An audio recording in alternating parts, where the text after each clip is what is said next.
Hello everyone, thank you for tuning in. My name is Kosta Ikonomou, sports physiotherapist at Copeman Healthcare in downtown Vancouver. So today's video is called Pain in the Neck.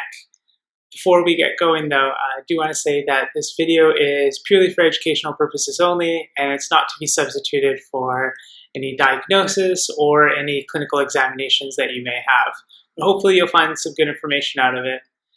What the plan is today is we'll go over the commonality of neck pain.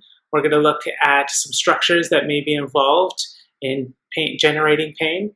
We're going to look at some exercises and some studies as well that I really enjoyed. So here we go. So, prevalence of neck pain. Neck pain is the second highest cause of complaint that we see in clinics, second to back pain.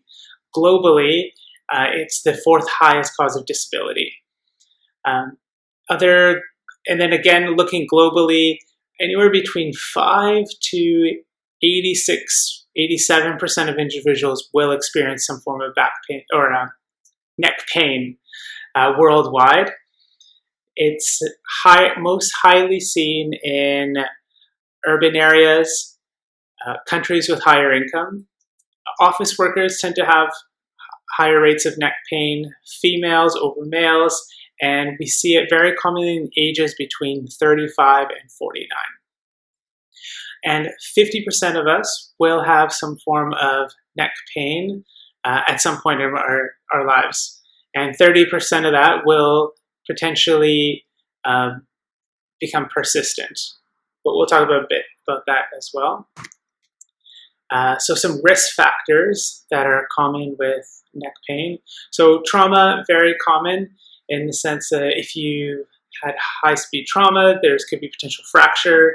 Your previous history, so whether you've had neck pain in the past, it's very common that you will potentially have neck pain again. If your lifestyle is quite poor, so you're not very active, if you're a smoker, anxiety and depression is highly correlated as well with neck pain.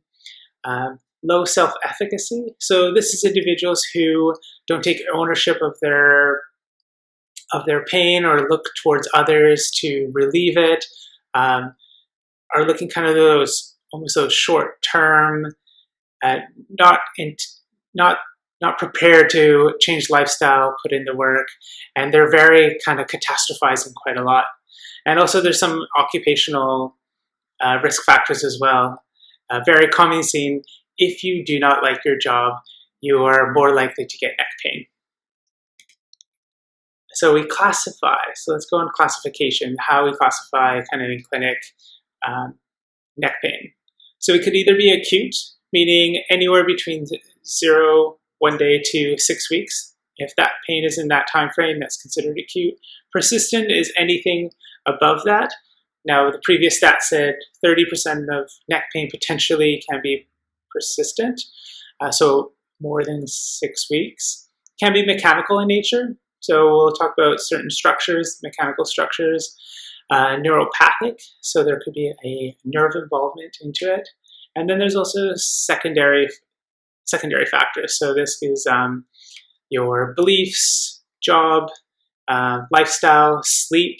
Poor sleep is very highly correlated with neck pain as well. So again, now we're kind of painting the picture of how complex it could be. So let's look at some structures, what I like to call potential pain-generating structures. So as you can see in our neck, we have loads of muscles from superficial to deep ones. These can potentially cause some discomfort or be involved in it. We have discs. So in between our vertebrae, we have certain discs, and we'll look at a study which we'll come back to talking about discs. We have facet joints. So these are almost these little hinge joints that, these little gliding joints that are in the spine. These sometimes can potentially, we believe that it can be a pain generator. Then we also have ligaments. So right where our bones are, we have ligaments that attach certain structures, and these can be stretched or have micro tears to them. And then nerves. So there's a whole host of nerves coming from your neck. So again, we talked about how it can be mechanical, it can be neurological, it can be due to many factors. So we're kind of painting the pictures here how complex the neck can be. So making it very hard to see where the exact discomfort is coming from.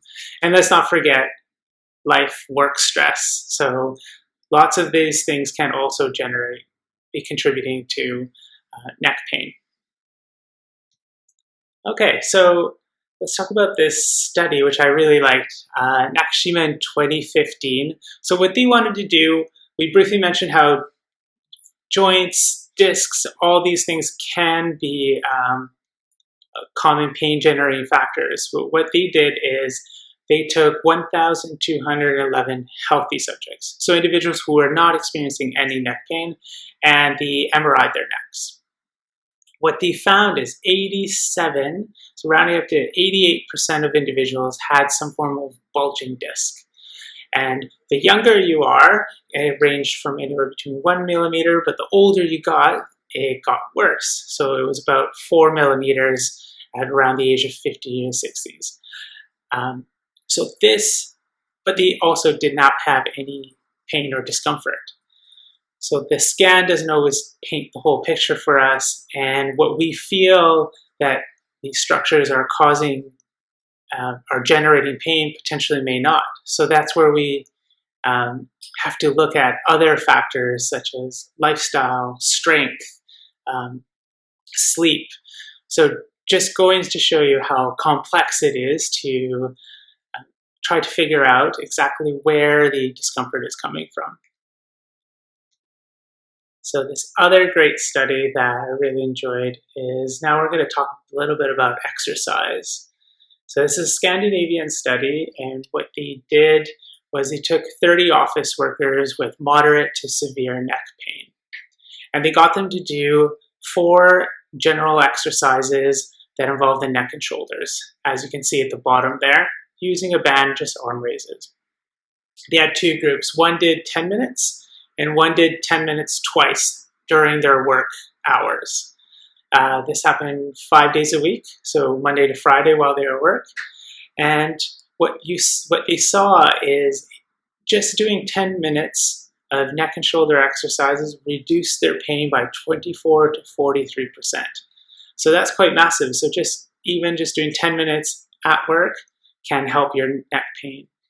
What was interesting enough is there was no difference between the group that did 10 minutes or 2 times 10 minutes. So even just doing 10 minutes was enough to decrease their discomfort.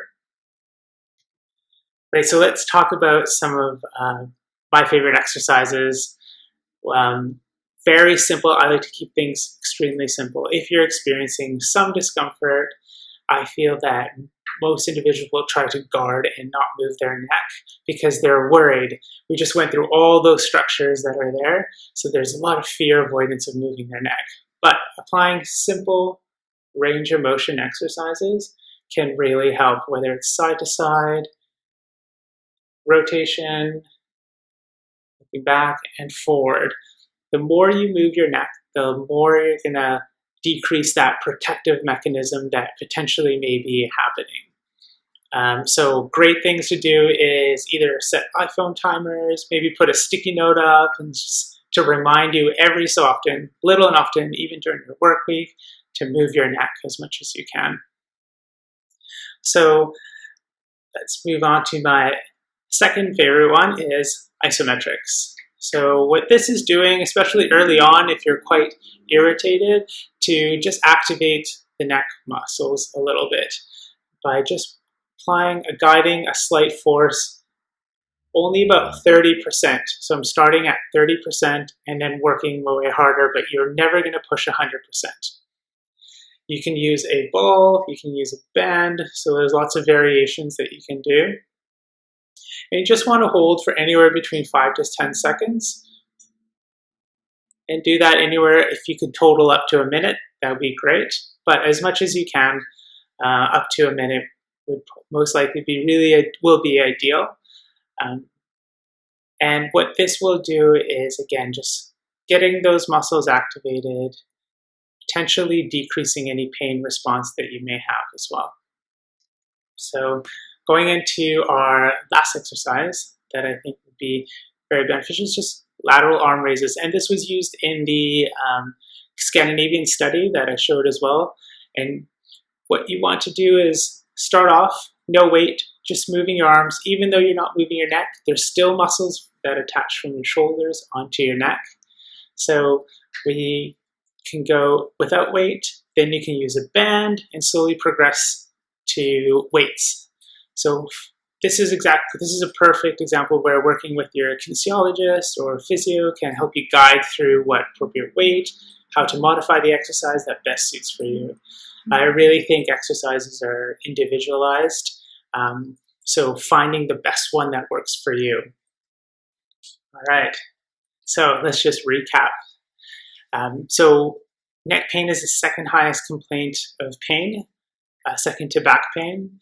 Potential pain generators that you'll find will be muscles, discs, joints, psychosocial factors, so life stresses, poor sleep. And remember, looking back at the study that scanned everyone, all of them had findings, but potentially did not have neck pain. So pinpointing exactly where it's coming can be difficult at times. Doing 10 minutes of exercise, even during your work week, can reduce your neck pain. And the other last point that I think is really important is just keep things simple. Great, so hopefully you got some information out of that. I hope everyone has a safe and physically active day. Thank you very much.